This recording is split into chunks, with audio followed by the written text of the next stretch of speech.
Book 1. The Gods Meet. Athena visits Ithaca. Telemachus confronts the suitors. Tell me, O Muse, about the clever hero who traveled far and wide after he destroyed the famous city of Troy. He visited countless cities and learned about the customs and cultures of many different people. He also faced terrible hardships at sea, trying to save his own life and bring his men safely home. But no matter how hard he tried, he couldn't save his crew. They died because of their own foolishness, eating the cattle of the sun god Helios. This angered the god, and none of them ever made it home. Daughter of Zeus, please tell me everything you know about these events. Everyone else who survived the war or shipwrecks had made it home safely. Everyone, that is, except Odysseus. He desperately longed to return to his wife and homeland, but the goddess Calypso held him captive. She kept him in her vast cave, determined to marry him. Yet, as years passed, the gods finally decided it was time for Odysseus to return to Ithaca. Even then, his troubles wouldn't end once he was back among his own people. All the gods felt sorry for him, except for Poseidon. Poseidon relentlessly tormented Odysseus, blocking his path home. Meanwhile, Poseidon had traveled to the land of the Ethiopians, who live at the very edge of the world, split into two halves, east and west. He was there enjoying a grand feast, accepting a sacrifice of 100 sheep and 100 oxen. While he was away, the other gods gathered in Zeus's palace on Mount Olympus. Zeus, father of gods and mortals, was the first to speak. He was thinking of Aegisthus, who had been killed by Agamemnon's son, Orestes. Zeus addressed the other gods. Look, he said, how mortals blame us gods for things that are simply their own foolish mistakes. Take Aegisthus, for example. He wrongly fell in love with Agamemnon's wife and then murdered Agamemnon, even though he knew it would lead to his own death. Didn't I send Hermes to warn him? I told him that Orestes would surely seek revenge once he grew up and returned home. Hermes gave him sincere advice, but Aegisthus refused to listen. Now he has paid the ultimate price. Then Athena spoke.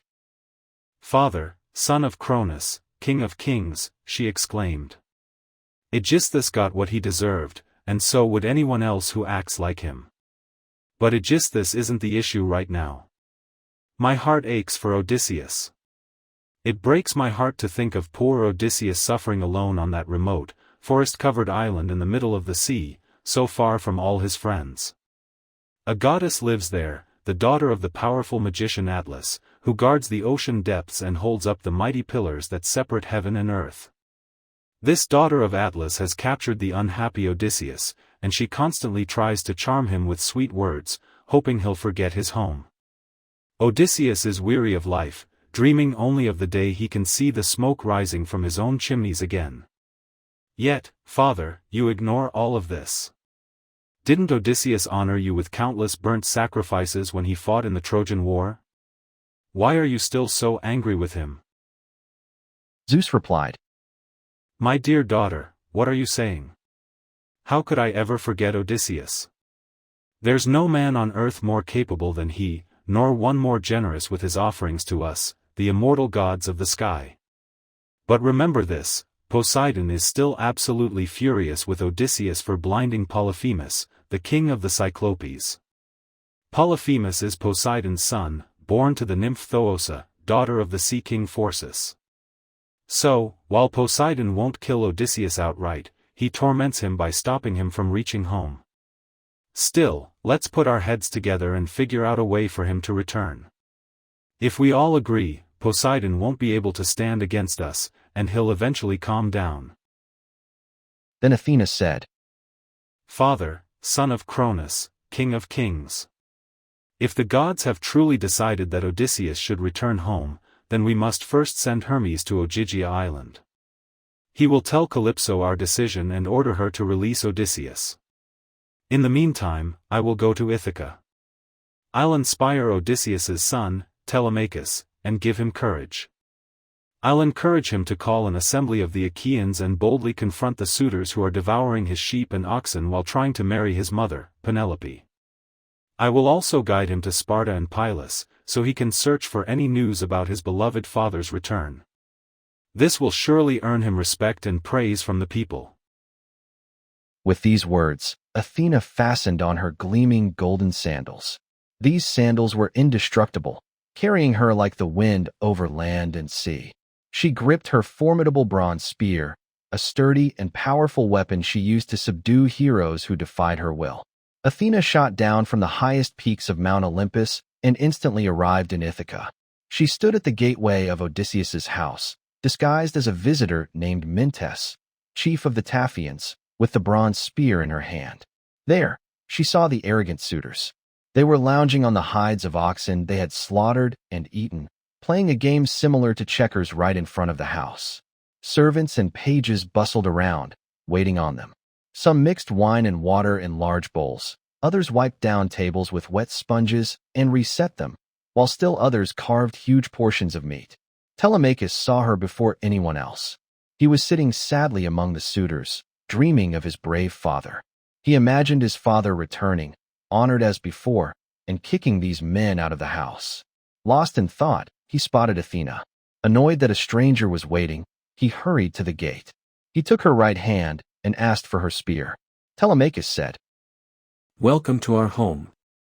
Once you've eaten, please tell us why you've come." As he spoke, he led the way, and Athena followed.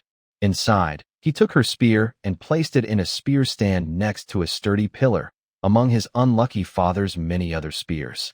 He then guided her to a richly decorated chair, spreading a damask cloth beneath it. There was a footstool for her feet. Telemachus placed his own chair far from the suitors. He wanted to shield Athena from their loud, arrogant behavior during her meal. He also hoped to ask her about his father more freely. A maid brought a beautiful golden pitcher of water and poured it into a silver basin for them to wash their hands. Then she set a clean table beside them. A senior servant brought bread and many delicious dishes from the house. The carver brought plates of all kinds of meat and placed golden cups beside them. Another servant brought wine and poured it. Then the suitors entered and took their places on the benches and chairs.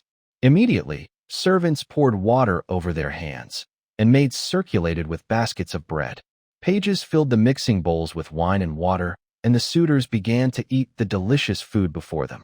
Once they had eaten and drunk enough, they wanted music and dancing, the best parts of any feast. So a servant brought a lyre to Phemius, whom they forced to sing for them. As Phemius played his lyre and began to sing, Telemachus leaned close to Athena, speaking softly so no one else could hear. Telemachus said, "Sir, I hope you won't be offended by what I'm about to say. This singing is a cheap thrill for those who don't pay for it. All this feasting comes at the expense of one man, whose bones are likely rotting in some wilderness or being ground to dust by the waves. If these men saw my father return to Ithaca, they'd wish for faster legs to run away, not fatter purses. Money wouldn't save them. But alas, he's met a terrible fate. Even when people sometimes say he's coming back, we don't believe it anymore. We'll never see him again. Now, sir, please tell me honestly, who are you and where do you come from? Tell me about your town and your parents. What kind of ship brought you here? How did your crew get you to Ithaca, and what nation did they say they were from? You couldn't have come by land. Also, tell me truthfully, for I want to know, are you new to this house, or have you visited before, during my father's time?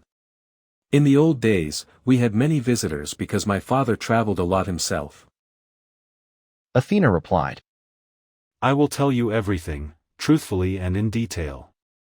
I am Mentes, son of Anchialus, and I am king of the Taphians. I've come here with my ship and crew on a trading voyage. We're heading to Temesa, to people who speak a different language, with a cargo of iron.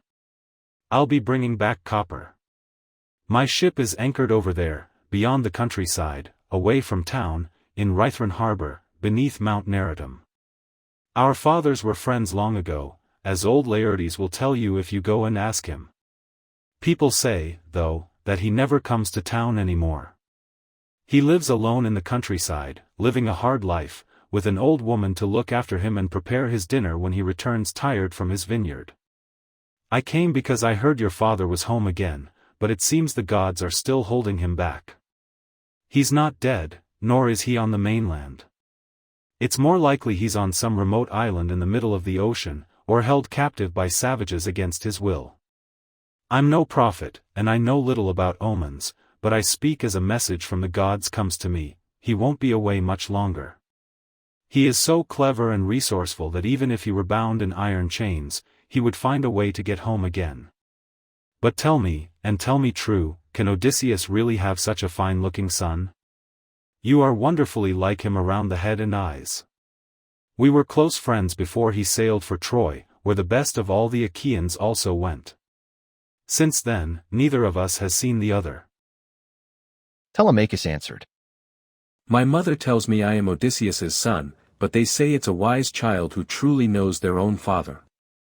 I wish I were the son of a man who had grown old on his own land. Honestly, since you asked, there's no man under heaven more unlucky than the one they say is my father. Athena said. There's no fear of your family line dying out, not while Penelope has such a fine son like you. But tell me, and tell me true, what is the meaning of all this feasting? Who are these people? What's going on? Is it a feast, or a wedding in the family? No one seems to be bringing their own food. And these guests, their behavior is awful. They're making such a racket throughout the house, it would disgust any decent person who came near. Telemachus said. Sir, regarding your question, as long as my father was here, our household and we ourselves were at peace. But the gods, in their anger, decided otherwise. They've hidden him away more completely than any mortal man has ever been hidden. I could have handled it better if he had died, if he had fallen with his men before Troy, or passed away surrounded by friends after his fighting days were over. Then the Achaeans would have built a mound over his ashes, and I would have inherited his fame. But now, storm winds have swept him away to who knows where. He's vanished without a trace, and all I've inherited is despair. And it's not just the grief for my father's loss. The heavens have given me another kind of sorrow. The chiefs from all our islands, Dulichium, Same, and the wooded island of Zacynthus, along with the most important men of Ithaca itself, are devouring my household under the guise of courting my mother. She won't flat out refuse to marry, but she also won't bring this situation to an end. So they are ruining my estate, and soon they will ruin me too. Is that so? Athena exclaimed. Then you truly want Odysseus to come home. Give him his helmet, shield, and 2 spears. If he's the man I first met in our house, drinking and making merry, he would quickly deal with these wretched suitors the moment he stood on his own doorstep again. Back then, he had come from Ephyra to ask Elos, son of Murmerus, for poison for his arrows. Elos feared the immortal gods and wouldn't give him any, but my father gave him some because he was very fond of Odysseus. If Odysseus is still that man, these suitors will face a swift judgment and a miserable wedding. Whether Odysseus returns to take his revenge in his own home, that's up to the gods. But I strongly urge you to find a way to get rid of these suitors right away. Listen to my advice. Tomorrow morning, gather the Achaean heroes for an assembly. Explain your situation to them and ask the gods to be your witnesses. Order the suitors to go back to their own homes. If your mother decides she wants to marry again, send her back to her father. He will find her a husband and provide all the wedding gifts a beloved daughter deserves. For yourself, I will convince you to get the best ship you can find, with a crew of 20 men, and set out to search for your father, who has been missing for so long. Someone might tell you something, or perhaps a divine message will guide you, as often happens. First, go to Pylos and ask Nestor. Then, travel to Sparta and visit Menelaus, for he was the last of the Achaeans to return home. If you hear that your father is alive and on his way back, you can tolerate the suitors wasting your wealth for another year. But if you hear of his death, return home immediately. Hold a grand funeral, build a tomb in his memory, and let your mother marry again. After you've done all this, carefully consider how you might kill these suitors in your own house, by fair means or foul. You are too old to act like a child any longer. Haven't you heard how people praise Orestes for killing Aegisthus, his father's murderer? You are a fine, clever young man. So, show your courage and make a name for yourself in history. Now, I must return to my ship and my crew. They will grow impatient if I keep them waiting longer. Think this matter over for yourself, and remember what I have told you." Telemachus answered, "Sir, thank you for speaking to me so kindly, as if I were your own son. I will follow everything you've told me. I know you're eager to continue your journey, but please stay a little longer. Take a bath and rest a bit. Then I will give you a present, and you can depart happily. I will give you a precious and beautiful gift, the kind only close friends exchange." Athena replied, "Don't try to hold me back. I must leave right away. As for the gift you wish to give me, keep it until I return. Then I will take it home with me. If you give me a fine gift, I will give you something equally valuable in return." With these words, Athena soared into the sky like a bird and vanished. But she had filled Telemachus with courage and made him think about his father more deeply than ever before. He felt the change within himself and was amazed. He realized the stranger had been a god. So, he went straight to where the suitors were sitting. The bard Phemius was still singing. His listeners sat in silent awe, captivated by his sad tale of the return from the Trojan War and the hardships Athena had inflicted upon the Achaeans. Penelope, daughter of Icarius, heard his song from her upstairs room. She came down the grand staircase, not alone, but attended by 2 of her handmaids. When she reached the suitors, she stood by one of the pillars supporting the cloister roof. A calm handmaid stood on either side of her. She held a veil before her face and wept bitterly. Penelope cried out, "Phemius, you know so many other glorious deeds of gods and heroes, the kind poets love to sing about. Sing one of those stories for the suitors, and let them drink their wine in peace. But please stop this sad tale. It tears at my sorrowful heart and reminds me of my lost husband, whom I mourn endlessly. His name was renowned throughout all of Hellas and Central Argos." Telemachus replied, "Mother, let the bard sing whatever he wishes. Bards don't create the misfortunes they sing about. It is Zeus, not them, who sends happiness or sorrow upon humankind according to his will. This man means no harm by singing of the Danaans' ill-fated return, for people always applaud the newest songs most enthusiastically. Be strong and accept this reality. Odysseus isn't the only man who never returned from Troy, many others lost their lives alongside him. So, go inside and focus on your daily duties, your loom, your distaff, and managing your servants. Speaking is a man's concern, and especially mine, for I am the master here." She returned to the house, astonished, and took her son's words deeply to heart. Then, going upstairs to her room with her handmaids, she mourned her beloved husband until Athena shed sweet sleep over her eyes. But the suitors were loud and boisterous throughout the covered hall, each one dreaming of becoming Penelope's husband. Telemachus cried out, "You shameless, arrogant suitors! Feast all you want for now, but keep the noise down. It's not every day we hear a singer with a voice as divine as Phemius's. But tomorrow morning, I want all of you to gather and meet me. I will officially order you to leave. From now on, you'll take turns hosting feasts at your own homes, paying for them yourselves. If you insist on freeloading off one person, then even if the heavens don't help me, mighty Zeus himself will hold you fully responsible. And when you fall in my father's house, no one will come to avenge you." The suitors bit their lips, astonished by his bold speech. Then Antinous, son of Euphetes, spoke up.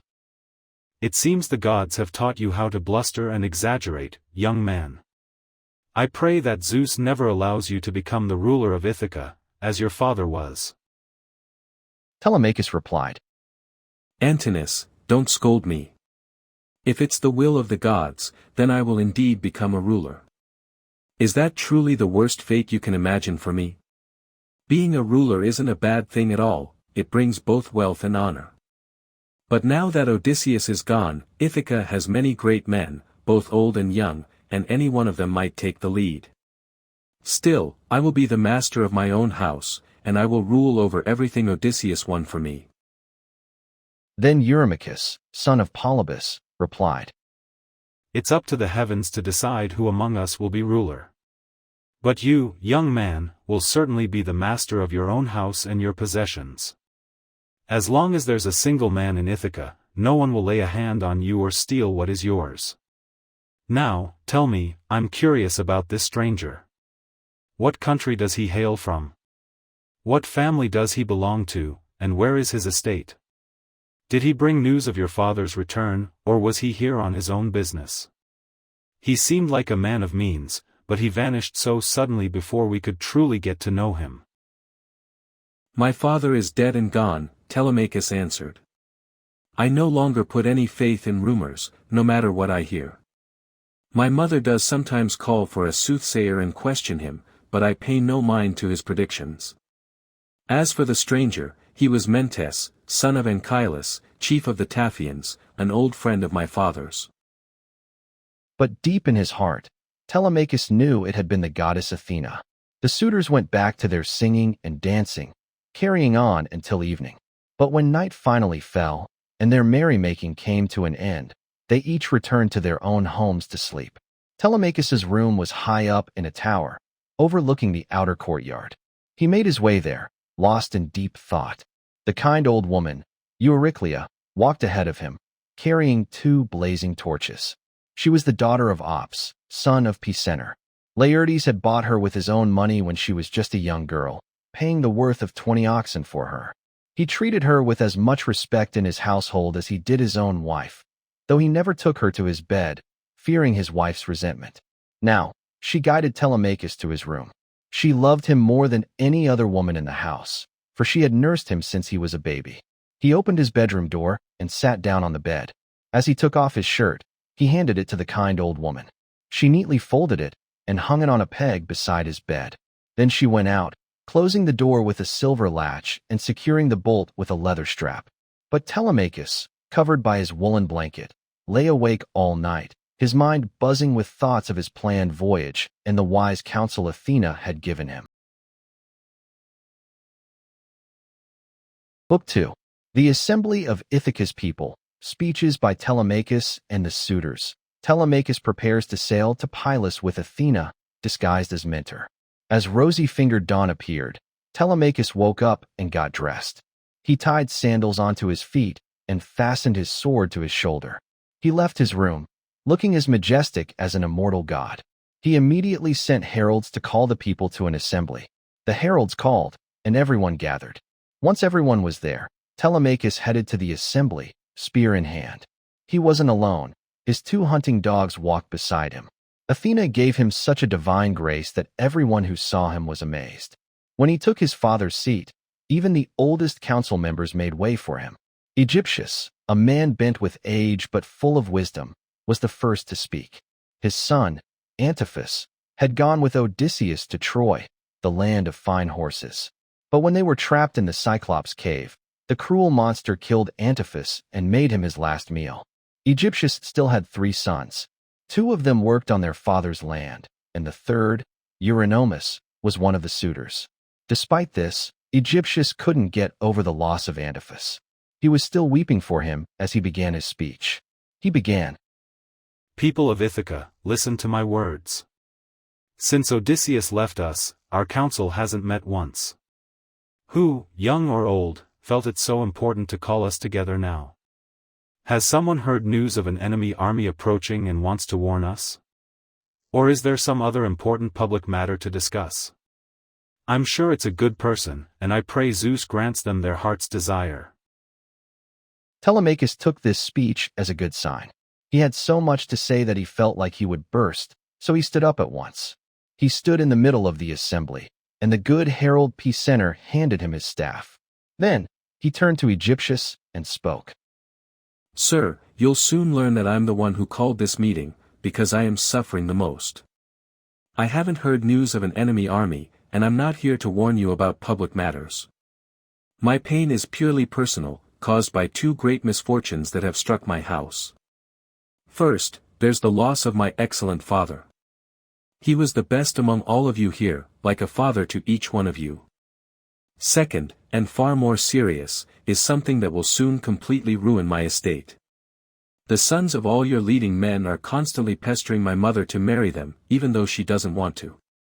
They're afraid to go to her father, Icarius, and ask him to choose a son-in-law and provide wedding gifts for his daughter. Instead, they hang around my father's house every day. They slaughter our oxen, sheep, and fat goats for their feasts, and they don't even think about how much wine they drink. No estate can withstand such recklessness. Now, there's no Odysseus to protect our home from harm. I don't have the power to stop them. I'll never be as great a man as my father was. But if I had the strength, I would defend myself. I can't stand this treatment any longer. My house is being disgraced and ruined. So, respect your own consciences and public opinion. Also, fear the wrath of the gods. They might be displeased and turn against you. I beg you, in the name of Zeus and Themis, who guide all councils, my friends, don't leave me to face this alone. Unless, of course, my brave father Odysseus did some wrong to the Achaeans, and you're now helping these suitors to get revenge on me. What's more, if my house is to be completely devoured, I'd rather you did the eating yourselves. Then I could take action against you, sending notices to each of your homes until I got everything back. But now, I have no way to get justice. After saying this, Telemachus threw his staff to the ground and burst into tears. Everyone felt deeply sorry for him, but they all remained seated and silent. Only Antinous dared to answer, his voice full of anger. Telemachus, you arrogant braggart. How dare you try to blame us suitors? This isn't our fault, it's your mother's. She's a very cunning woman. For 3 years, almost 4, she's been driving us crazy. She encourages each of us, sends messages, but never means a single word. Then there was another trick she played on us. She set up a huge weaving loom in her room and started working on an enormous, intricate piece of embroidery. She told us, my dear suitors, Odysseus is truly dead. But don't pressure me to remarry right away. Please wait until I finish weaving a burial shroud for the noble Laertes, for when death finally takes him. He's a very wealthy man, and the women of the town will gossip if he's buried without a shroud. We agreed to her request. We watched her work on her great fabric all day long, but at night, by torchlight, she would unpick the stitches again. She fooled us like this for 3 years, and we never found out. But as time passed, and she was in her 4th year, one of her maids, who knew what she was doing, told us the truth. We caught her in the act of undoing her work, so she had to finish it, whether she wanted to or not. So, the suitors give you this answer, so both you and the Achaeans can understand: send your mother away, and tell her to marry the man she and her father choose. I don't know what will happen if she keeps tormenting us much longer with the airs she puts on, thanks to the skills Athena taught her and her own cleverness. We've never heard of such a woman. We know all about Tyro, Alcmena, Mycene, and the famous women of old, but none of them compare to your mother. It wasn't fair of her to treat us that way. As long as she keeps the stubborn mind the gods have given her, we will continue to devour your estate. I don't see why she should change, since she gets all the honor and glory, and you're the one paying for it, not her. So understand this: we won't return to our own lands, here or anywhere else, until she makes her choice and marries one of us. Telemachus replied, Antinous, and all you other suitors, how can I possibly drive my own mother, who gave birth to me, out of my father's house? My father is far away, and we don't know if he's alive or dead. If I insist on sending my mother back to her father, Icarius, I'd have to pay him a huge sum of money, and that would be incredibly difficult for me. Not only would he treat me harshly, but the heavens would punish me too. My mother, if she left this house, would call upon the Furies to avenge her. Besides, it wouldn't be an honorable thing to do, and I want nothing to do with it. If you're offended by what I'm saying, then leave this house. Go feast at each other's homes, taking turns, and pay for it yourselves. But if you choose to keep freeloading off one man, then may the heavens help me, but Zeus will make you pay in full. And when you fall in my father's house, there will be no one to avenge you." As he spoke, Zeus sent 2 eagles from the mountaintop. The eagles soared on the wind, flying side by side in a majestic flight. When they reached the center of the assembly, they circled and wheeled. Their wings beat the air, and they glared down at the people below as if ready to kill. Then, fighting fiercely and tearing at each other, they flew off to the right, over the city. The people watched in amazement, asking each other what this could mean. Then Halitherses, the best prophet and interpreter of omens among them, spoke to them plainly and honestly. "People of Ithaca, listen to me. I speak especially to the suitors, for I see trouble brewing for them. Odysseus won't be away much longer. In fact, he's close by, ready to bring death and destruction. This won't just be for the suitors, but for many of us who live in Ithaca. So, let's be wise before it's too late. Let's stop this wickedness before he arrives. It would be better for the suitors to do this on their own. I'm not prophesying without knowing what I'm talking about. Everything I foretold for Odysseus when the Argives set out for Troy, and he with them, has come true. I said that after suffering great hardship and losing all his men, he would return home in his 20th year, and no one would recognize him. Now, all of this is becoming reality." Then Eurymachus, son of Polybus, spoke up. "Go home, old man. Prophesy to your own children, or something worse might happen to them. I can interpret these omens much better than you can. Birds are always flying around in the sunshine, but they rarely mean anything important. Odysseus died in a faraway land. It's a shame you're not dead with him, instead of babbling about omens here and fueling Telemachus's anger, which is already fierce enough. I suppose you think Telemachus will give your family something. But I'm telling you, and it will surely happen, when an old man like you, who should know better, stirs up a young man until he becomes troublesome, first, that young friend will only suffer more. He'll gain nothing, because the suitors will stop him. And second, we'll impose a heavier fine on you, sir, than you'll ever want to pay, because it will be a great burden on you. As for Telemachus, I warn him in front of all of you, send his mother back to her father. Her father will find her a husband and provide her with all the wedding gifts a beloved daughter can expect. Until then, we will continue to harass him with our suit. We fear no man, and we don't care about his fancy speeches or any of your fortune-telling. You can preach all you want, but we'll only hate you more. We'll go back and keep eating up Telemachus's estate without paying him, until his mother stops tormenting us by keeping us on the edge of expectation day after day. Each of us is competing for such a perfect prize. Besides, we can't go after other women we should marry because of the way she treats us." Then Telemachus said, "Eurymachus, and all you other suitors, I will say no more and beg you no further. The gods and the people of Ithaca now know my story. So, give me a ship and a crew of 20 men to take me wherever I need to go.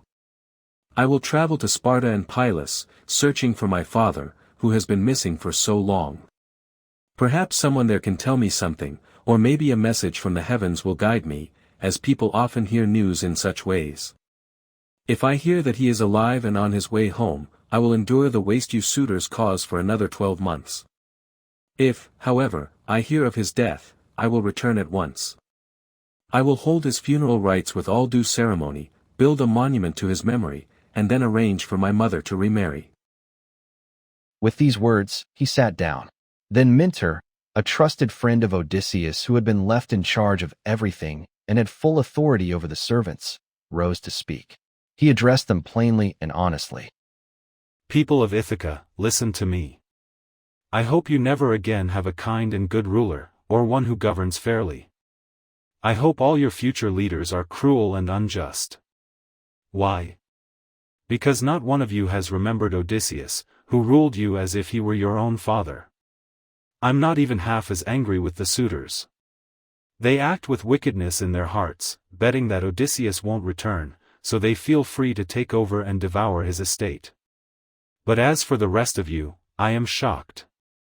You all sit still, not even trying to stop these scandalous things from happening. You could stop them if you wanted to, because you are many, and they are few. Leocritus, son of Evenor, answered him. Mentor, what is all this foolishness? Are you trying to stir up the people to stop us? It's hard for one man to fight many over their food. Even if Odysseus himself were to attack us while we're feasting in his house, and try his best to drive us out, his wife, who wants him back so badly, would have little to rejoice about. If he fought against such overwhelming odds, the blame would be entirely on him. There's no sense in anything you've said. So now, all of you, go about your business. Let his father's old friends, Mentor and Halitherses, hurry this boy on his journey, if he even goes at all. I don't think he will go. He's more likely to stay right where he is until someone comes and tells him something. With that, he broke up the assembly, and everyone went back to their own homes. The suitors returned to Odysseus's house. Meanwhile, Telemachus went alone to the seashore. He washed his hands in the gray waves and prayed to Athena. "Hear me," he cried. "You God who visited me yesterday and commanded me to sail the seas in search of my long-missing father. I want to obey your command, but the Achaeans, especially the wicked suitors, are stopping me from doing so." As Telemachus prayed, Athena approached him, disguised as Mentor, speaking with his voice.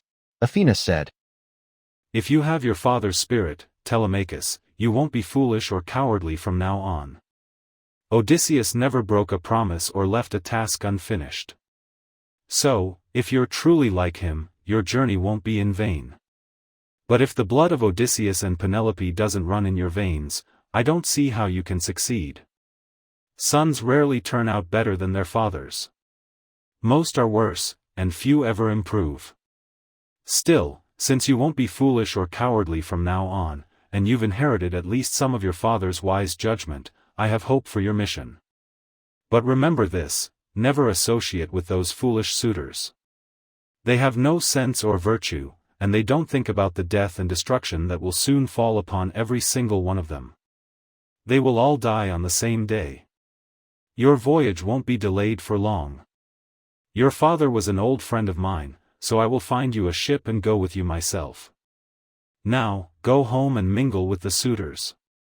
Start preparing provisions for your journey. Make sure everything is well packed, wine in jars, and barley meal, which sustains life, in leather bags. Meanwhile, I'll go around town and gather volunteers right away. Ithaca has many ships, both old and new. I'll inspect them for you and pick the best one. We'll get it ready and set sail without delay. When Athena, daughter of Zeus, finished speaking, Telemachus wasted no time following the goddess's instructions. He returned home, feeling gloomy. In the outer courtyard, the suitors were skinning goats and singeing pigs. Antinous immediately approached him, laughing as he took Telemachus's hand. Telemachus, my fiery friend. Antinous said, Don't show your anger in words or deeds anymore. Come, eat and drink with us as you used to. The Achaeans will provide everything you need, a ship, and even a hand-picked crew. Then you can sail to Pylos right away and find out news of your noble father. Telemachus replied, Antinous, I can't eat in peace or find any joy with men like you. Wasn't it enough that you wasted so much of my valuable property when I was just a boy? Now I'm older and wiser, and I've grown stronger. Whether I stay here among my people or go to Pylos, I will do you all the harm I can. I will go, and my journey will not be in vain, even though, thanks to you suitors, I have no ship or crew of my own and must travel as a passenger, not a captain. As he spoke, he pulled his hand away from Antinous. Meanwhile, the other suitors continued preparing dinner around the buildings, mocking and laughing at Telemachus. One young man said, Telemachus means to be the death of us. I suppose he thinks he can bring friends from Pylos or Sparta to help him. He seems set on going to Sparta. Or maybe he'll even go to Ephyra for poison to put in our wine and kill us. Another suitor said, Perhaps if Telemachus goes on board ship, he'll end up like his father, dying far from his friends. In that case, we'd have plenty to do. We could divide his property among ourselves. As for the house, we can let his mother and the man who marries her have it." This was how they talked. But Telemachus went down into the high, spacious storeroom. His father's treasures of gold and bronze were piled on the floor there, and linen and spare clothes were kept in open chests. There was also a supply of fragrant olive oil, and casks of old, well-aged wine, pure and fit for a god to drink, were lined up against the wall, just in case Odysseus ever returned home. The storeroom was secured by sturdy doors that opened in the middle, and the faithful old housekeeper, Euryclea, managed everything day and night. She was the daughter of Ops, son of Pisenor. Telemachus called her to the storeroom and said, "Nurse, pour me some of the best wine you have, after what you're saving for my father's own drinking. This is in case, poor man, he escapes death and finally makes his way home. Give me 12 jars, and make sure they all have lids. Also, fill some well-stitched leather bags with barley meal, about 20 measures in total. Get all these things ready at once, and don't tell anyone. I'll take everything this evening, as soon as my mother has gone upstairs for the night. I plan to go to Sparta and Pylos to see if I can hear any news about my dear father's return." When Euryclea heard this, she began to cry and spoke to him with a loving voice. "My dear child, what on earth has put such an idea into your head?